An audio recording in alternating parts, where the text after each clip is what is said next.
السلام عليكم. هل يعقل يا جماعة ان احنا يعني خلاص نسيب كل حاجة بقى دلوقتي في الكورة ونركز على حاجتين اتنين بس؟ ندور على المحترفين اللي موجودين بره من اصول مصرية ونحاول نجنسهم، وندور على عقود الاحتراف اللي جاية لفلان وجاية لعلان بعد كأس العالم. هو ده كده خلاص، هو ده اخرنا؟ طب ما احنا افضل من كل ده ندور فعلا نبني نفسنا صح عشان نبقى احسن لقدام. زي ما احنا قلنا قبل كده، نتعلم من اخطائنا. انتوا ليه مركزين على حاجات يعني؟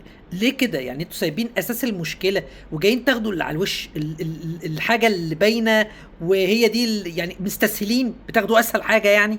انا مش فاهم ليه يعني. ما تشتغلوا يا جماعة، اشتغلوا على التغذية بتاعت اللعيبة من صغرهم.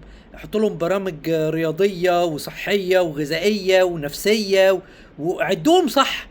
يعني احنا عندنا لعيبه ينفع انها تحترف وفي اكبر الاماكن في اوروبا وكل شيء، بس المشكله فين؟ في المينتاليتي، العقليه. بس هي دي المشكله.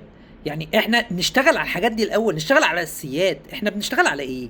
انتوا جايين بتتكلموا في الحاجات اللي هي ايه يعني؟ اسهل حاجه انتوا استسهلتوا، جايين بتاخدوا كده من بره، بتاخدوا القشره يعني. انا مش فاهم والله. ليه كده يعني؟ ليه انتوا ليه عايزين كل حاجه كويسه تحولوها لحاجه وحشه؟ ليه؟ انا مش قادر افهم. ما تشتغلوا يا جماعه صح. هو انتوا يعني لو مشيتوا صح الموضوع يعني في حاجه هتحصل؟ يعني ده هيبقى ضد ارادتكم مثلا؟ يا جماعه ده لا يصح الا الصحيح. اشتغلوا على المنظومه صح، اشتغلوا على الرياضه صح، اسسوا الناشئ صح، اسسوه ذهنيا وبدنيا ونفسيا وغذائيا ورياضيا، كل حاجه. اشتغل كده، اشتغل كده، اسس نفسك صح الاول. طلع لعيبه. هو انت بص على كده، هيبقى اي لعيب محترف من اصول مصريه هو اللي بيجري وراه، مش انت اللي رايح تجري وراه وعايز تجنسه. معاه جنسيتين ولا معاه 3 جنسيات، انت بتجري وراه. انت بتقوم بتجري وراه بقى تقول له ايه؟ تقول له تعالى العب باسم مصر، ده منتخب مصر اسم كبير وهيضيف لك وهتلعب في احسن الانديه. هو ده اللي انت رايح تقوله له؟ طب ما تثبت له كده عمليا وخليه هو اللي يجري وراك. انت ليه رايح انت اللي تجري وراه وتقعد تقول له تعالى وهديلك وهعمل لك واميزك واسوي لك؟ طب ليه يعني؟ وبعدين احنا يعني بنقول مجازا ان احنا 120 مليون. 120 مليون ايه؟ احنا بقينا اكتر من كده اكيد يعني. بس الفكره كلها ما فيش فيهم 11 لعيب في كل مركز، لاعبين اتنين، يعني 22 لعيب. انت بتتكلم في ايه؟ انا مش فاهم والله العظيم. بالمنطق كده حتى بالعقل يا جماعه. ده الراس الاخضر، الراس الاخضر فريق محترم جدا. تعداد سكانهم كبلد 500,000 نسمة، 500,000 بني آدم مطلعين يعني بسم الله ما شاء الله. حاجة تفرح. لا واسطة بقى ولا محسوبية ولا مش عارف ايه ولا الكلام ده كله. كان ناقص ايه مثلا واحد زي زيكو ده عشان يظهر يعني؟ مثلا انا بتكلم على واحد ده يعني ابو تريكة زمان، لما برضه اتأخر قوي في ظهوره. يعني الفكره يا جماعه عندنا لعيبه مفيش كشافين.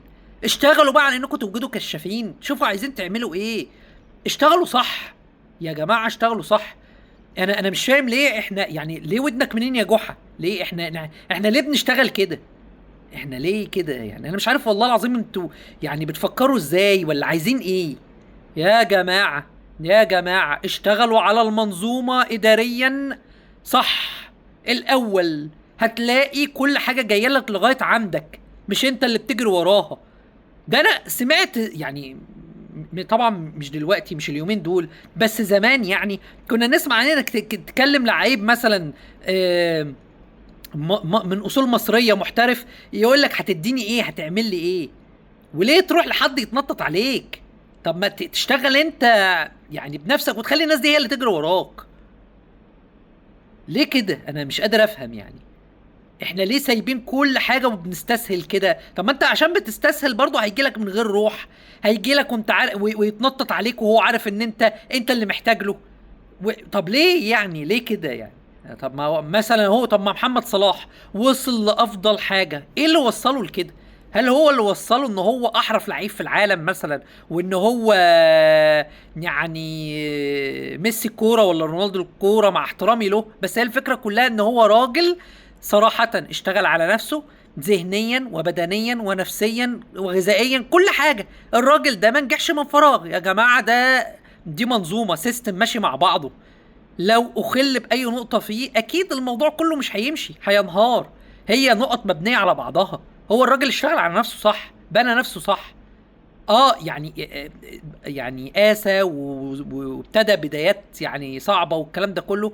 بس يعني في الاول وفي الاخر الراجل استغل بقى ان هو لما ابتدى يتحط على التراك صح، ابتدى يحسن من نفسه، ابتدى يشتغل على نفسه عشان فعلا يبقى يعني بيست كواليتي، يبقى حاجة كده تتمنى تبقى موجودة في اي فريق.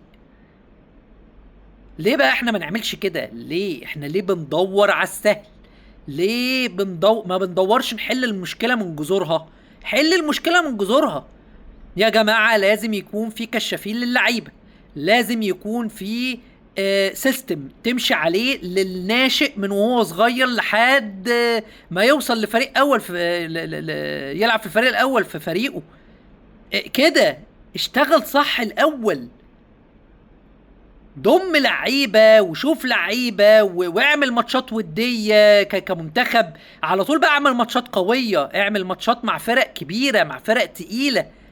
حدد لك كل شهر ولا كل كام شهر حدد لك فرق قويه تلعب معاها.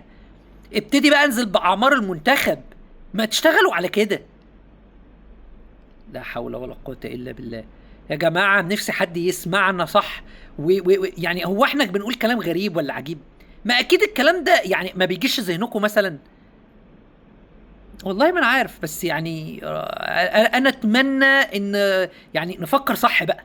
نفكر صح بقى. ابتدين احنا على فكرة كده احنا محطوطين على بداية التراك، محطوطين على بداية الطريق صح. نمشي صح بقى عشان نطلع لقدام. بس دي الفكرة يا جماعة. يعني مش عايز اذكركم كل شوية، بس يعني رجاء لو يهمكم المواضيع ويهمكم المحتوى، وانا بقدم محتوى متنوع يعني في الحاجات اللي بلاقيها ان هي شغلاني وشغله الرأي العام في الوقت الحالي، او مواضيع حاسس ان هي ممكن تلمس اي واحد فينا فبتكلم فيها.